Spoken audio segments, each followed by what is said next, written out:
Hi dears, എല്ലാവർക്കും നമസ്കാരം. മൗനരാഗം സീരിയലിൻ്റെ നാളത്തെ സൂപ്പർ ഹിറ്റ് പ്രമോ വിശേഷത്തിലേക്ക് എല്ലാവർക്കും സ്വാഗതം കേട്ടോ. അങ്ങനെ നമ്മുടെ കിരണും കല്യാണിയും കൂടി നമ്മുടെ ഗംഗാപ്രസാദിനെ പൂട്ടിയിരിക്കുക. അപ്പം ഇനി ഇടം വലവും തിരിയാൻ പറ്റാത്ത അവസ്ഥയിൽ പുള്ളിക്കാരൻ അവിടെ അങ്ങനെ വിഷമിച്ച് നിൽക്കുക. ഇനി എന്ത് ചെയ്യും, എങ്ങനെ ഇവരുടെയൊക്കെ കയ്യിൽ നിന്ന് രക്ഷപ്പെടുമെന്ന് ആലോചിച്ച് നിൽക്കുമ്പം കിരണാണെങ്കിലോ അവൻ്റെ കഴുത്തിൽ നല്ല ഒന്നാം തരത്തിൽ ചങ്ങലയിട്ട് പിടിച്ചു വയ്ക്കുക. അപ്പം കല്യാണിയോട് പറഞ്ഞു, മോളെ നീ എളുപ്പം തന്നെ പോലീസിന് വിവരം അറിയിക്കണം, പിന്നെ ദേ അച്ഛനും അമ്മയൊക്കെ വിളിച്ചു പറയാൻ മറക്കരുതെന്ന് പറഞ്ഞു. അങ്ങനെ അവരുടെ വീട്ടിലെ തൂണിൽ നമ്മുടെ ഗംഗയെ കെട്ടിയിട്ടിരിക്കുക കിരൺ. അപ്പോൾ കിരണാണെങ്കിൽ ഇങ്ങനെയൊക്കെ ചെയ്യുന്നത് കാണുമ്പോൾ ഗംഗാപ്രസാദ് ആണെങ്കിലോ രക്ഷപ്പെടാനുള്ള മാർഗങ്ങൾ നോക്കുക. അടികൊണ്ട് അവശനായിട്ടാണെങ്കിലും അവൻ്റെ ശൗര്യത്തിന് ഒരു ലെവലേശം കുറവുമില്ല.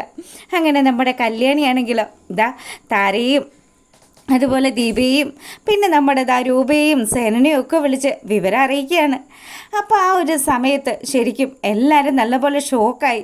ദൈവമേ, ഒരല്പം സമയം അത് അവൻ അനുകൂലമായിട്ട് വന്നിരുന്നെങ്കിൽ തൻ്റെ മക്കളുടെ ജീവന് അത് ആപത്താകുമായിരുന്നല്ലോ എന്നോർത്ത് ആ അച്ഛനമ്മയും അതുപോലെ നമ്മുടെ താരയും ദീപയും കൂടി വീട്ടിലേക്ക് ഓടി വരിക. ആ സമയം തന്നെ പോലീസുകാരെയും കല്യാണി വിവരം അറിയിച്ചു. അങ്ങനെ വീട്ടിലെത്തിയ സേനൻ വരുമ്പോൾ കാണുന്ന കാഴ്ച തൂണിൽ കെട്ടിയിട്ടിരിക്കുന്ന നമ്മുടെ ഗംഗാപ്രസാദിനെയാണ്. അവനെ കണ്ടപാടെ തന്നെ അവൻ്റെ അടുത്തേക്ക് ചെന്നിട്ട് പറഞ്ഞു, എടാ നീ ഇത്രയും കാലവും ചെന്നൈയിൽ കിടന്ന് കളിച്ച കളിയല്ലടാ മോനെ. ഇവിടെ വന്നപ്പം കണ്ടില്ലേ, അത്യാവശ്യം നല്ല ആരോഗ്യമുള്ള ആൾക്കാരുടെ ഇടയിൽ പെട്ടപ്പം ഇപ്പം നിനക്ക് മനസ്സിലായല്ലോ നിൻ്റെ ചെന്നൈയിലെ കളിയൊന്നും ഈ കേരളത്തിൽ നടക്കില്ല എന്ന്. എടാ, നീ ആരാണെന്നും നീ എന്താണെന്നും ഒക്കെ മനസ്സിലാക്കിക്കൊണ്ട് തന്നെയാണ് ഞങ്ങളെല്ലാവരും നിന്നിരുന്നത്. നിന്നെ പൂട്ടാനുള്ള അവസരം കാത്ത് തന്നെയാണ് ഞങ്ങൾ നിന്നത്. നീ എന്താ വിചാരിച്ചത്, അന്ന് നീ എന്നെ അങ്ങ് അപകടപ്പെടുത്തി കൊല്ലുമായിരുന്നെന്നോ? പക്ഷെ ഒന്നും നടന്നില്ലല്ലോ.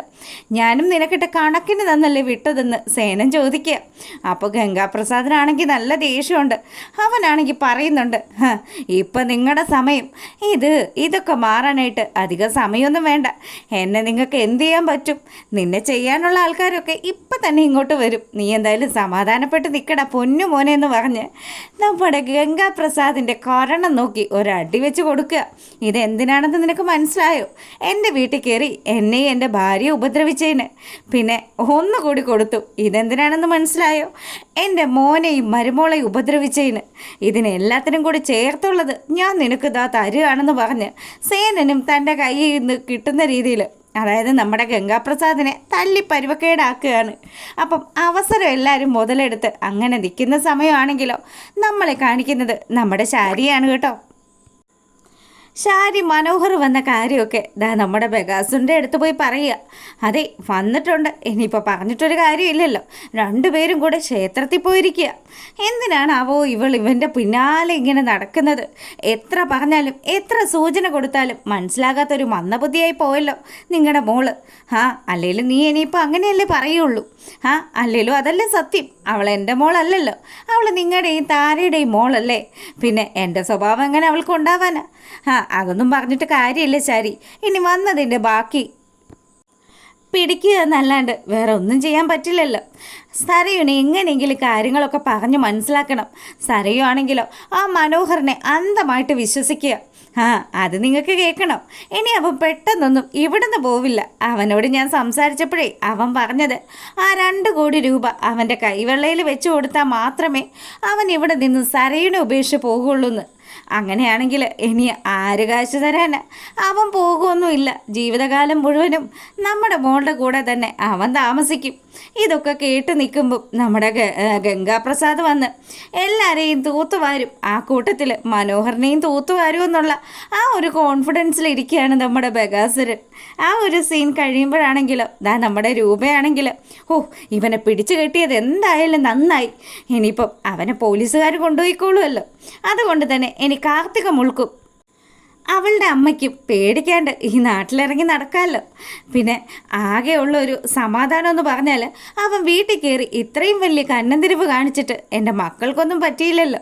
ദീപയാണെങ്കിൽ എൻ്റെ പൊന്നോ, ഈ വീട്ടിൽ നടക്കുന്ന വിവരങ്ങൾ മുഴുവനും ഇവനെയൊക്കെ വിളിച്ചറിയിക്കുന്നത് അയൽവക്കത്തുള്ളവനാ. ആ ബഗാസുരൻ കിടപ്പാണെങ്കിലും അയാൾ ഇവരെ സഹായിക്കുന്നുണ്ട് എന്നുള്ള കാര്യത്തിൽ ഒരു സംശയവും ഇല്ല. ദൈവമേ, അമ്പലത്തിൽ പോയതാ എൻ്റെ മക്കൾക്ക് വേണ്ടി പ്രാർത്ഥിക്കാനായിട്ട്. അതുകൊണ്ടാണെന്ന് തോന്നുന്നു കുഞ്ഞു കുഞ്ഞുങ്ങൾക്കൊരാപത്ത് സംഭവിക്കാതിരുന്നതെന്ന് ദീപ പറയുമ്പോഴത്തേക്കിനും രൂപയും അത് തന്നെ ആവർത്തിക്കുകയാണ്. ഈശ്വരാനുഗ്രഹം, അല്ലാണ്ട് എന്താ പറയുക. ഇപ്പോൾ ഇങ്ങനെയൊക്കെയല്ലേ സംഭവിച്ചുള്ളൂ. പിന്നെ അവനെ കയ്യോടെ പൂട്ടാനും പറ്റിയല്ലോ. ഇനി കുറച്ചു കാലം അവൻ ജയിലിലായിരിക്കും. കൊടും ക്രിമിനലാ. ചെന്നൈയിലൊക്കെ ഒരുപാട് കേസുകളൊക്കെ ഉണ്ടാക്കിയവനാ. അവൻ എന്തായാലും ഇനി പെട്ടെന്നൊന്നും പോലീസുകാർ വിടില്ല. അവരെ വിവരം അറിയിച്ച സ്ഥിതിക്ക് അവരിപ്പം തന്നെ പാഞ്ഞെത്തുമെന്നൊക്കെ ദീപയും അതുപോലെ നമ്മുടെ രൂപയും ഒക്കെ സംസാരിച്ചുകൊണ്ട് നിൽക്കുമ്പോഴാണ് അങ്ങോട്ടേക്ക് ഇതാ പോലീസ് എത്തുന്നത്. പോലീസ് വരുന്നതിന് മുന്നേ തന്നെ നമ്മുടെ സേനനും കിരണും കൂടി നമ്മുടെ ഗംഗാപ്രസാദിനെ പിടിച്ച് നല്ല അടി അടിക്കുന്നുണ്ട്. ശാന്ത ചേച്ചിയാണെങ്കിലോ എൻ്റെ മോനെ അവനെ കൊണ്ടുപോകുന്നതിന് മുന്നേ ഇങ്ങോട്ടൊന്ന് കൊണ്ടുവന്നേ. അവനെ എന്നെ എന്തൊക്കെയോ മണപ്പിച്ച് എൻ്റെ ബോധം കെടുത്തിയവനാ. അവനിട്ട് എനിക്ക് ഒന്ന് കൊടുക്കണമെന്ന് പറഞ്ഞ് ശാന്ത ചേച്ചി വരെ അവനെ കയറി അങ്ങ് അടിക്കുക. എല്ലാവരോടും നല്ല തീർത്താ തീരാത്ത ദേഷ്യമായിട്ട് നമ്മുടെ ഗംഗാപ്രസാദ് അവിടെ നിൽക്കുമ്പോഴാണ് പോലീസുകാരുടെ വരവ്. പോലീസുകാരെ കണ്ടതും അവൻ രക്ഷപ്പെടാനൊരു ശ്രമമൊക്കെ നടത്തുന്നുണ്ട്. കിരണാണെങ്കിലോ നല്ല രീതിയിൽ അവനെ അങ്ങ് പിടിച്ചതിന് ശേഷം പറഞ്ഞു, സാറേ ഇത് റെയർ പീസാണ്. ഈ മുതലിനെ ഉണ്ടല്ലോ പെട്ടെന്നൊന്നും വിടരുത്. ഇവൻ ഒരുപാട് ക്രിമിനൽ കുറ്റങ്ങളിലൊക്കെ അതൊക്കെ ബന്ധപ്പെട്ട ഒരു വ്യക്തിയാണ്. ഇവനെ പെട്ടെന്ന് വിട്ടു കഴിഞ്ഞാൽ വലിയ പ്രശ്നമാകും സാറേ. അതുകൊണ്ട് ഉള്ള കേസുകൾ മുഴുവനും ഇവൻ്റെ തലയിലാക്കിക്കോ. ബാക്കി കാര്യങ്ങളൊക്കെ ഞങ്ങൾ നോക്കിക്കോളാമെന്ന് പറഞ്ഞു. അത് കേട്ടതും ഇവനെ എത്രയും പെട്ടെന്ന് ചെന്നൈ പോലീസിന് കൈമാറണം. പിന്നെ അതുമാത്രമല്ല, ഇപ്പോൾ ഇവൻ ഈ കേരളത്തിൽ വന്നും ഒരുപാട് പ്രശ്നങ്ങൾ ഉണ്ടാക്കിയിട്ടുണ്ടല്ലോ. അതുകൊണ്ട് നിങ്ങളെല്ലാവരും വിശദമായിട്ടുള്ള ഒരു പരാതി തന്നു കഴിഞ്ഞാൽ ഇവനെ ഞങ്ങൾ വേണ്ട വിധം കൈകാര്യം ചെയ്യാമെന്നും ആ SI സാറ് പറഞ്ഞു. കല്യാണിയാണെങ്കിൽ ഇതൊക്കെ കണ്ട് വലിയ സന്തോഷത്തിൽ നിൽക്കുക. തൻ്റെ ചേച്ചിയുടെ ജീവിതത്തിൽ ഒരു വലിയ പ്രശ്നമായിരുന്നു ഈ ഗംഗാപ്രസാദ് എന്ന് പറയുന്നവൻ. എന്തായാലും അവൻ ഇതോടുകൂടി തീർന്നല്ലോ. കുറച്ച് നാളത്തേക്ക് തൻ്റെ ചേച്ചിക്കും അമ്മയ്ക്കും ഒക്കെ സമാധാനമായിട്ട് ജീവിക്കാമല്ലോ എന്ന് അവളിങ്ങനെ ആലോചിച്ചുകൊണ്ട് നിൽക്കുമ്പം ഗംഗാപ്രസാദിന് ഭയങ്കര ദേഷ്യം വരിക. കല്യാണി, ഇതിനൊക്കെ നിന്നോട് ഞാൻ പകരം ചോദിച്ചിരിക്കും. നീയാണ് ഇതിൻ്റെയൊക്കെ ആണിക്കല്ലെന്ന് പറഞ്ഞ് അവൻ നമ്മുടെ കല്യാണിയുടെ നേരെ വിരൽ ചൂണ്ടുമ്പം ആ SI സാറ് അവൻ്റെ കൈക്കിട്ടൊരു അടി വെച്ച് കൊടുക്കുക. എടാ, നിന്റെ ഈ ഒരു വാഗ്വാദവും അതുപോലെ നിന്റെ അഹങ്കാരമൊക്കെ അതൊക്കെ ഇനി അങ്ങ് ജയിലിൽ കിടന്നു ഉണ്ട തിന്നുമ്പോൾ അങ്ങ് അവസാനിച്ചോളും. ഇനി നീ അധികം ഒന്നും സംസാരിക്കാൻ നിൽക്കണ്ട. മര്യാദക്ക് ജീപ്പിൽ കയറടാ. അവൻ്റെ ഒരു അഭ്യാസം എന്നൊക്കെ പറഞ്ഞ് അവനെ തട്ടിക്കൂട്ടി ജീപ്പിൽ കയറ്റുമ്പോഴും അവനാണെങ്കിൽ നല്ല പകയോടുകൂടി നമ്മുടെ കിരണിനെയും കല്യാണിയും ഒക്കെ നോക്കി ഇങ്ങനെ നിൽക്കുക. അപ്പോൾ കിരണാണെങ്കിൽ ഒന്ന് പോടാവെന്ന് അവൻ ചെന്നൈയിൽ നിന്ന് വന്നിരിക്കുക. നിന്റെ പുറകെ തന്നെ ഇനി കുറച്ച് പേരെ കൂടി അങ്ങോട്ടേക്ക് വിടാനുണ്ട്. എന്തായാലും ഇപ്പോൾ പൊന്നുമോൻ സമാധാനമായിട്ട് പോയിക്കോ. നിന്റെ പിന്നാലെ എൻ്റെ അങ്കിളിനെയും പിന്നെ ഇവളുടെ ആങ്ങളെയും ഒക്കെ അങ്ങോട്ട് വിട്ടേക്കാന്ന് കിരൺ പറയുക. അങ്ങനെ പോലീസുകാരിതാ നമ്മുടെ ഗംഗാപ്രസാദിനെ കൊണ്ടുപോയതും കല്യാണിക്കും കിരണിനും ഒക്കെ ഒരുപാട് ആശ്വാസമായി. തൻ്റെ ചേച്ചി അഭയം ചോദിച്ചു വന്നതാണല്ലോ. എന്തായാലും തൻ്റെ ചേച്ചിക്ക് ഇനി പേടിക്കാതെ കുറച്ചു കാലമെങ്കിലും ജീവിക്കാൻ പറ്റുമല്ലോ എന്നുള്ളൊരു സമാധാനത്തിൽ നിൽക്കുന്ന കല്യാണിയെ കാണിച്ചുകൊണ്ടാണ് നാളത്തെ പ്രൊമോ അവസാനിക്കുന്നത്.